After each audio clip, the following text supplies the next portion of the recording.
Top FM. More music variety. Top. This is the one.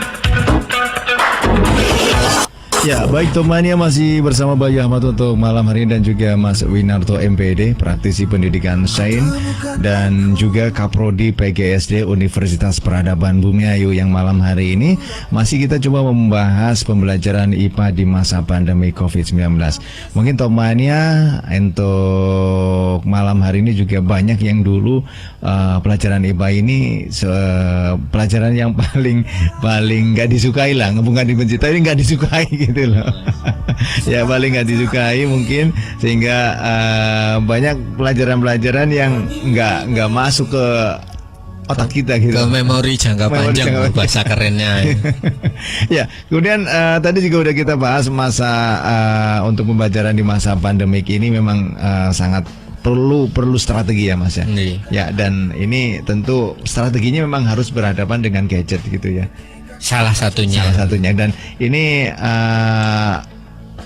tentu ini juga kita sebagai orang tua harus bisa memilih media. Nah ini seperti apa Mas untuk biar kita tepat memilih media pembelajaran IPA di SD saat pandemi ini biar nggak salah lah gitu ya. Ya, jadi para ahli pendidikan itu sudah sepakat begitu bahwa keberadaan media itu tentu memberikan dorongan terhadap pembelajaran yang dilakukan. Baik itu pandemi atau tidak kan hanya keadaannya. Dulu sebelum pandemi pembelajaran tetap di kelas, kemudian sekarang pandemi di rumah dan media itu harus ada. Sehingga yang tadi kita obrolkan, bagaimana kalau LKS-nya hanya latihan-latihan soal gitu. Dan Mas Bayu juga sudah menjawab, saya kebetulan punya anak SD gitu. Kalau diberi latihan soal yang seperti itu ya kurang menarik. Nah, tadi medianya yang pertama peran orang tua Mas. Dan juga bikin susah orang tua karena yang ngerjain nanti orang tua. Ya betul. Nah ini pandemi ini bagi anak-anak masa kejayaan liburan Mas. Karena wah setiap hari bebas, nggak ada sekolah, tetap dapat uang jajan. Nah disitulah anak saya juga jadi gemuk. Betul ya. Dan kulitnya berubah seperti saya biasanya, panasan itu ya. Nah jadi peran orang tua jangan ikut membiarkan anak begitu saja bermain, tetap memberi nilai-nilai edukasi tadi. Nah misalkan harap mau masak apa namanya telur apa yang di bumbu kuning itu ya, telur semur telur itu. Ya udahlah suruh siswanya suruh anaknya dulu untuk melihat fenomena tadi. Misalkan telur yang air yang dicampur garam kemudian dimasukkan telur, dibedakan dengan air yang hanya dicampur air saja dimasukkan telur, kan tentu ada perbedaan. Itu salah satunya begitu. Dan itu juga udah masuk IPA ya? Masuk IPA gitu. Proses apa namanya melayang, tenggelam, kemudian konsep massa jenis itu juga sama. Atau yang paling sederhana tadi punyalah pewarna atau enggak beli pewarna makanan itu di toko kan murah mungkin ya. Atau yang ibu-ibu yang jualan kue itu campur minyak, campur air gitu. Nanti membentuk lapisan. Baguslah seperti pelangi kan. Nanti tanyakan, loh kenapa enggak membaur sedangkan satu gelas kok enggak ada lapisan-lapisan. Itu hal-hal media yang menurut saya sangat murah, kemudian ada, dan orang tua harus tetap mendukung guru untuk mengatur anaknya sendiri agar belajar, tentu dengan media-media yang tidak berbahaya, karena kan anak SD belum tahu sekali safety atau keamanan, khususnya kelas 1 sampai kelas 4 kan mungkin bahasanya belum nalar ya, gitu betul. Ya. Kalau 5-6 mungkin sudah agak nalar, agak tahu apa itu sakit atau itu bahaya kan begitu. Jadi ya orang tua dalam masa pandemi ini tetap membantu peran guru mengatur anaknya untuk jangan malah orang tua yang mengerjakan gitu. Apalagi LKS malah orang tua itu sebagai pengganti guru. Atau malah kalau ada orang tua bro LKS kang guru niku gawe mumet anaknya yang mesti tak gawe dhewe kan. Anu gitu. Lah zaman sekarang Mas, orang tua itu yang awalnya nggak melek teknologi, saya yakin dengan banjirnya HP, smartphone dan internet yang terjangkau itu buka aja YouTube begitu. Ini bukan iklan YouTube ya. Iya betul. Banyak sekali percobaan-percobaan sederhana yang bisa dilakukan dari rumah dengan metode yang simple gitu ya. Iya. Jadi memupuk IPA dari SD kemudian dilanjutkan SMP SMA bisa-bisa jadi kayak almarhum Eyang Habibie ya. Salah satu tokoh yang paling saya kagumi karena beliau menunjukkan bahwa IPA itu bisa dikuasai oleh siapa saja asal ada tadi kemauan, dan guru sebagai pendidik itu memupuk rasa ingin tahu, rasa penasaran. Bahkan saya sering katakan di mahasiswa saya itu di prodi PGSD, saya katakan guru yang berhasil itu bukan dia yang gelarnya banyak, yang uangnya banyak ya, tapi guru yang berhasil itu bisa menghidupkan hati dan pikiran. Maksudnya apa? Kalau menghidupkan hati dan pikiran, ora usah diopyak-opyak, tidak perlu disuruh-suruh, dihukum. Siswa wis maca dewe. Bu, apa PR? Siswa banyak tanya. Menurut saya itu yang guru yang paling berhasil dunia wal akhirat gitu. Iya. Kalau dites seperti apapun, menurut saya itu guru yang paling keren. Kalau guru Assalamualaikum, siswanya langsung ngantuk. Ya, gue bahaya. Jangan-jangan makan uang yang gitu ya. Gitu akhirnya yang saya sering tekankan ke mahasiswa saya, guru yang berhasil itu guru yang bisa menghidupkan hati dan pikir.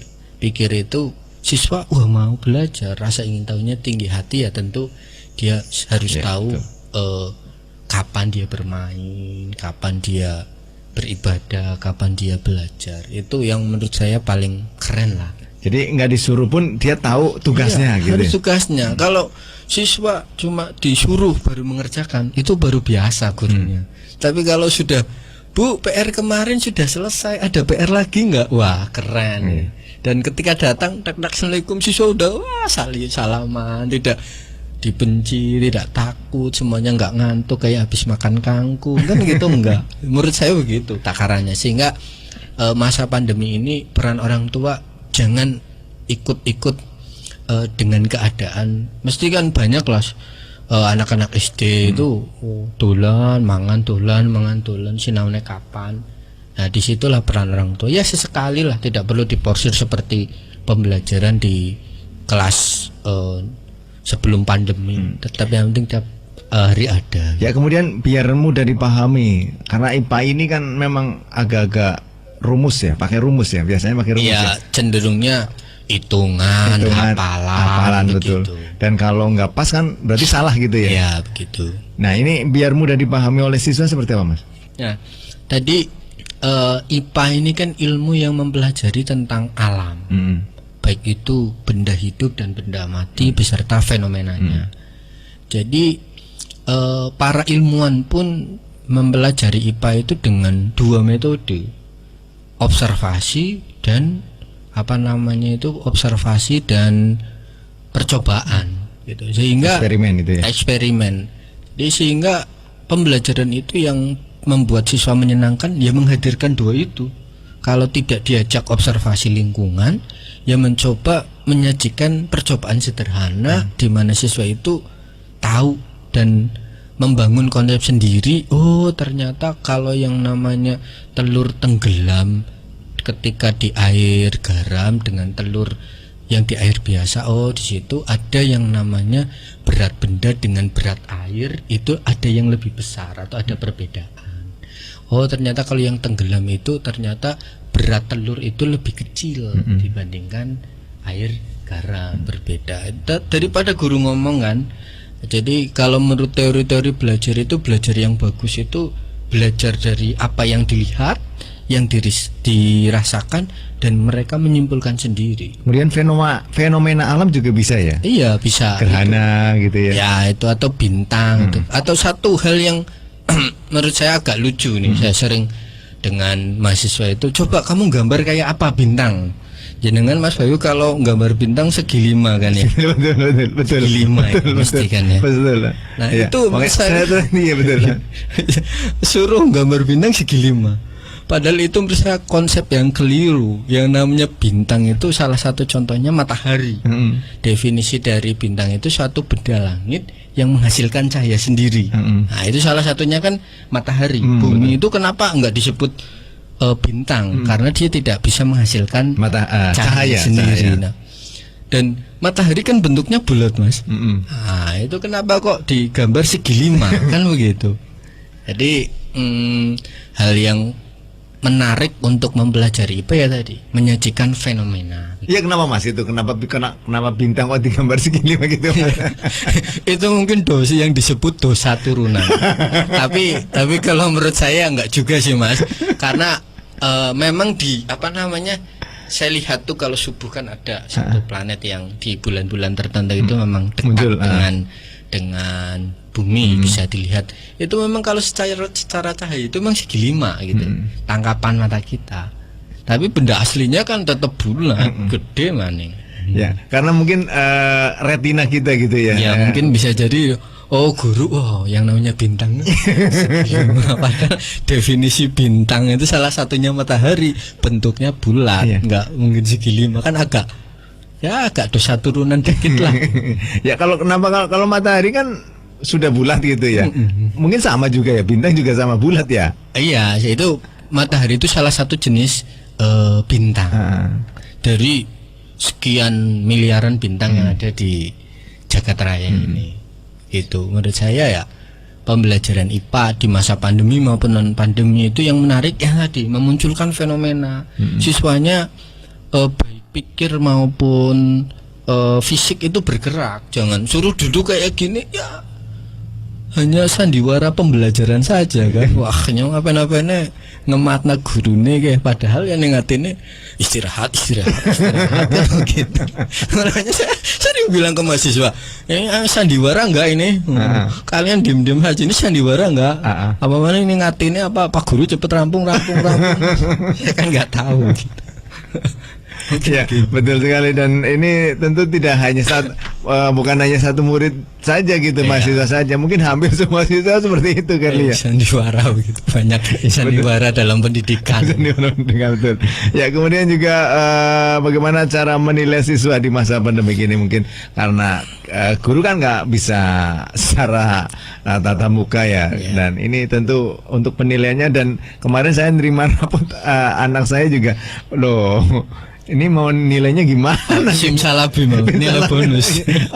Wah, ini nilai bonus nih kayaknya. Nih seperti apa, Mas? Ya, jadi kalau yang tadi untuk sekolah-sekolah yang yang di high tech, kemudian infrastrukturnya juga tinggi, banyak sekali aplikasi yang bisa dipakai. Salah satu yang paling mudah itu Google Form ya. Ataupun Edmodo tadi juga bisa untuk melakukan penilaian. Tapi kalau untuk yang di desa-desa tadi, ya penilaian itu bukan hanya pengetahuan saja tadi, Mas, tes gitu. Tapi dari tugas-tugas yang dikerjakan terus ya, kemudian yang dikumpulkan itu juga sebagai salah satu bentuk penilaian. Siswa kita ternyata bisa mengerjakan tugas, memahami begitu. Jadi kalau yang di desa-desa yang belum banyak infrastruktur internet maupun gadgetnya ya guru ngalah lah ya. Kan guru sudah diberi kewajibannya, diberi haknya, sehingga guru memang harus datang, misalkan ya, datang atau enggak bikin oret-oretan pakai tangan, foto kirim ke orang tuanya, suruh dikerjakan. Nanti orang tuanya suruh juga mengumpulkan lagi. Asal tadi orang tuanya jangan ikut-ikut sandiwara pendidikan ya. Jadi ikut tuh dikerjakan anaknya ben tetap ranking 1, karena ya proses itu memang harus dijalani. Bukan karena anaknya harus ranking 1, Mas. Anaknya nggak bisa malah jadi orang tuanya. Oh iya. Kalau itu ya pengecualian. Ya, malah jadi orang tuanya yang repot ini. Oh, iya, nah, ini mungkin juga ada saran, Mas.